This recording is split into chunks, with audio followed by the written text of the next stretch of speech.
හයි guys ගොඩක් අය ඉල්ලපු video එකක් තමා තොල්වලට කරන සත්කාරයක් ගැන. ඉතින් මං අද ඔයාලට ඒ ගැන තමා වීඩියෝ එකක් අරන් ආවේ. එහෙනම් අපි යමු වීඩියෝ එකට.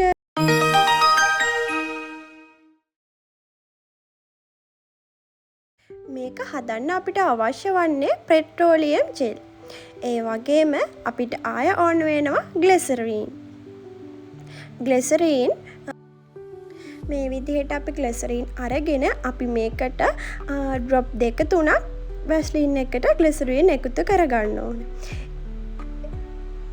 ඒ වගේම අපිට මේකට ආය අවශ්‍ය වන්නේ මීපැණි.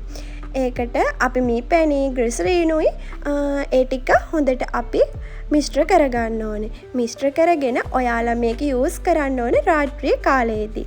රාත්‍රී කාලයේදී ආලේප කරලා පහුවදා උදේට සෝදලා ඉවත් කරන්න. ඒ වගේම ගොඩක් අය කියලා තිබ්බ මට ගොඩක් අයගේ තොල් ලිස්ටිප් ගාලා එහෙම කළු වෙලා කියලා. ඉතින් මේක යූස් කරපුවාම ඔයාලගේ තොල් රෝස පාට තොල් දෙකක් ගන්න පුළුවන්. ඒ වගේම මේක සතියට දවස් 2-3ක් යූස් කරන්න. නැත්නම් හැමදාම රැට යූස් කරත් කිසිම ප්‍රශ්නයක් නැහැ.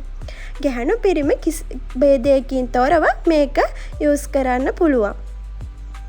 මේක ගාලි ඉවර වෙලා ඔයාලා තොල් දෙක හොඳට මසාජ් කරන්න. මේ විදියට හොඳින් තොල් දෙක මසාජ් කරන්න.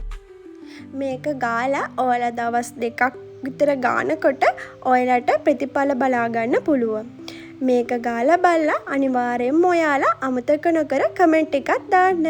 එහෙනම් අදට ගිහින් එන්න. ආයෙත් අලුත් වීඩියෝ එකකින් හම්බෙමු. බයි.